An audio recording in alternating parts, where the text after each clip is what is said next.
سلام دوستان عزیز، چند قبول نوار نکرده بودم. اینک دوستان عزیز از طرف صدبرگ شروع میکنیم. چخیلی دیده ایستاده اینجا صدبرگ و اینجا یک دانشکده بوده. اینا با خوب یکسان کردن ولی در جاش یک بوق خیلی خوب ساختن که میتونه اومده در اینجا بعدی یک سال پس سال ارچاش کلان شود خیلی خوب میشود. و این باقی کوی بیشف این طرف ژد وокزال میرویم و چه دیدید این دام نبود، اینجا مغازه امید جان بود. نگاه کنید چه بلند آشیانه زیبا ساختند و این فانتانور هم این خیلی نبود دوستان عزیز. این هم یک چند سال پیش ساختن، خیلی باقی زیبا شده است دوستان. میتونید اومده یک بار ببینید. و این مهمان خانه دوشنبه دوستان که پیش از این مهمان خانه پایتخت بود، با نامش رو عوض کردن دوشنبه موندن. اول دوشنبه بود، پایتخت شد، با دوشنبه شد. این دوستان عزیز از ما اون طرف میرم، این طرفی تانکا اصلینی اوشی یعنی تکستیل و این مجسمه صدرالدین عینی. ببینید دوستان مجسمه صدرالدین عینی که در قفاش نگاه کنید خیلی صدبرگ زیبا تافته ایستاده است. اینجا هم خیلی نگاه کنید مجسمه های گوناگونن، معنای خودشان را دارد دوستان. آن دامی وطن دوستان عزیز خیلی 24 آشانه یا 22 آشانه بهد دامی زیبا و نگاه کنید هوا رو چه زیبانده در این دام میتابد. یعنی این دوستان عزیز دانشکده دیزاین و صنعت. خیلی اینجا جای دیزاینرها، رسام ها، موزه. انا دوستان این بینایی کنیجنی میرینه که عالم کتابای پیشتره بود. اینا گازی همین عالم کتابای ایستاده است. ولی در یکم آشناش خیلی که میدانید مغازه لباسای گلوس روژه شدن. خیلی لباسای نرخش هم نمیگم ارزان است و نمیگم قیمت است، همه نرخ یافتن ممکن است. و این دامی وطن وایکیکی وطن میگم دامی وایکیکی اون طرف چهار داما میروه، یعنی که پاوروت ایرپورت و سیوم باس. اینا دوستان دیگه اون چیزی که دیده ایستاده اید میرویم. باید چیز دیگه خواستم گفتم پشت اینمی موزه دیده اون دامه ها رو طرف راه زیلان بازار است دوستان. اول اون دامه ها نوار گذشته را بینید نمیتاختن، همون نو ساختمان ها اینک همه اشون نگاه کنید مثلی چغاره برآمده ایستاده. نصیب 2-3 سال پس دوبای رو هم میگذاریم با زیبایی. اینجا راهی زیر زمینی از این طرف میدارد اون سو میبرد تماما میخده. از ما طرفی اون طرف میرویم دوستان، طرفی تکستیل گوییم. برای که اون طرف یک جو یک کار دارم. دوستان عزیز اون طرف راهی سنتر یعنی که سامانیان مجسمه سامانیان، اون طرف دام پیچک و دیگر حال نصیب روز یک شنبه اون طرف رو هم یک نواری پره میکنم. میره دوستان ولی اکو امروز 15 فوریه 2025 سال ولی زمستان نصیب با تابستان نواره های نوان میشود و میبینید چخیل با سبزه با زیباتر می شود.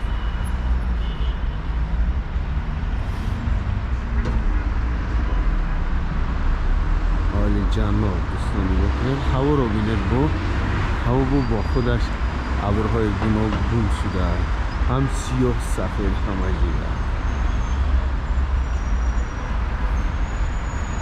نگاه کنید حساب کنید دوستان از ماشین عادی ماشین تاکسی با فکرم زیادتر است.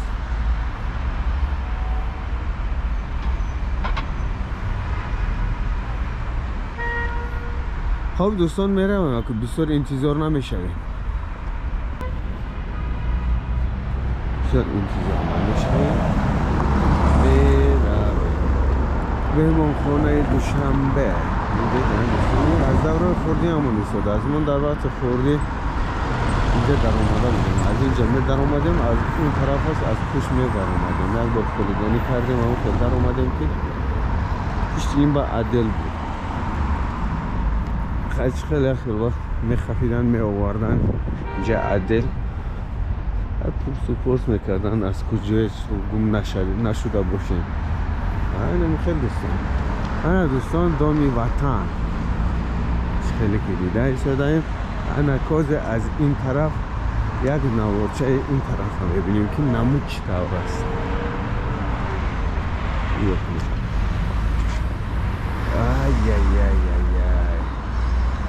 دیگه دوستان بروید اینجا میتونید اومده بشینید با فرزندان یا 4 تا صحبت کنید.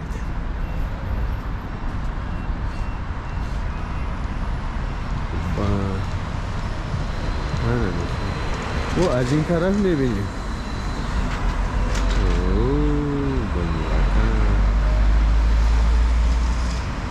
برویم دوام میگه. دوستان پرچم های تاجیکستان رو بینید باید یا 15 تا یا 20 تا باشه.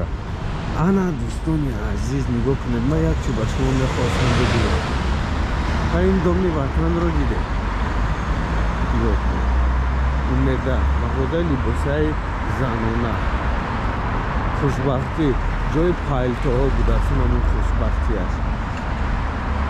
پایلتو هم جامعه و جلک زنانه دوشان ویتا اینا افتاب بود، اپتیکا بوده است و امگه اوشا نمیدونه. من کابلوچوک دوستان خواهم میدونه کابلوچوک چیز. دوستان عزیز نگاه کنید، این ساختمان در یادتان باشد ولی نبود، من نوار داشتم. نگاه کنید چند قدر شده است. آفرین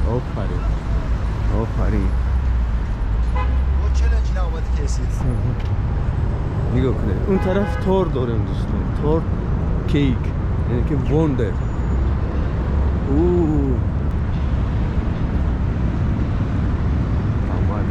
این دکانچه اون طرف بود، اینجا آوردم، اونجا بود. نگاه کنید در بین همین خدمات دیده دوستان یک تایمی سه آشانه موندگی دیگه. من بدانم برای چی تاریخی است در فکر من.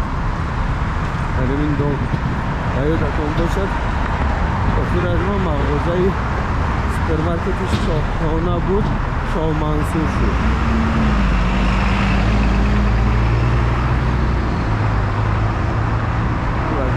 راهبرش ولی هم اگر همون کس باشن اکه روشن میدن. خیلی انسان خوبه.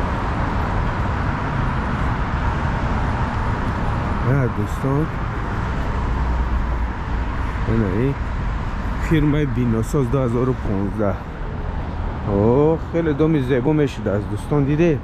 این با وای داشته است پاد و دوستان یک نوار داشتم. بعد این بینا حالی نساخته بود، زبردست پیش آید. نگاه کنید چقدر تمام کردن. آفرین. میتونید اومده خونه بخره دوستان، اونجا تیار شده است. اینجا هم اونجا ساختمان سر شد. اینجا 3 آشانه دیگه کبود بود. نه المپی دوستان.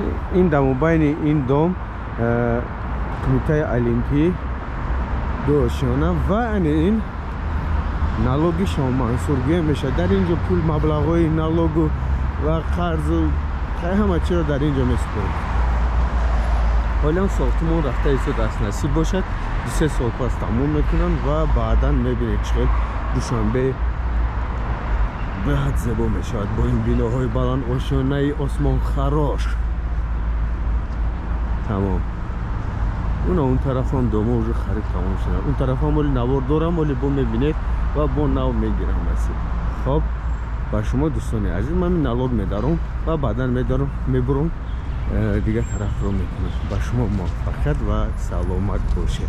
این نالوگی ریاستی وزارتی خب خدا نگهبان این چهارراه اونم زیر بار